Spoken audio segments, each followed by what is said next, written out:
Welcome to our channel. Today we how to restore sitemap in WooCommerce using Yoast SEO, full guide step by step clearly. To restore the sitemap in WooCommerce using Yoast SEO, start by logging into your WordPress dashboard. Navigate to the SEO tab on the left-hand menu. Click on General in the drop-down menu. In the General settings, click on the Features tab. Look for the option labeled XML Sitemaps. Ensure that the toggle switch is set to On. Next, go to the SEO menu and select Search Appearance. In the Search Appearance section, confirm that your WooCommerce products are set to appear in the sitemap.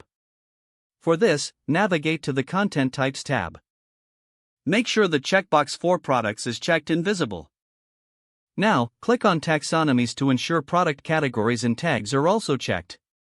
Return to the SEO tab and click on Sitemaps to view your newly generated sitemap. You can find the sitemap URL typically by adding /sitemap_index.xml to your site's homepage URL. Open the sitemap URL in a new browser tab.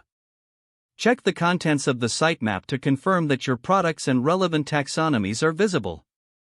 If you encounter any issues, clear your website's cache. Consider checking for any conflicting plugins that might affect the Yoast SEO functionality. Once everything is verified, your sitemap should be successfully restored and functional.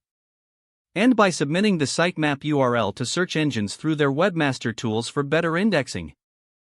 If the page does not load, refresh the browser or try again in a private or incognito window. Make sure you are using the correct email address, then retype it carefully to avoid small typos. If your password is not accepted, use the reset option and create a new strong password you can remember. Check your spam folder for verification or security emails, then complete any requested confirmation steps. Enable two-factor authentication if available to improve account security and reduce unauthorized access risk. After signing in, review your profile details so your contact information and settings are accurate and current. If you see an error message, note it down and try again after restarting your device and internet connection. Log out when you finish, especially on shared devices, to keep your account and payment information secure. If the page does not load, refresh the browser or try again in a private or incognito window. Make sure you are using the correct email address, then retype it carefully to avoid small typos. If your password is not accepted, use the reset option and create a new strong password you can remember. Don't forget to like this video and subscribe to our channel for more step-by-step tech guides.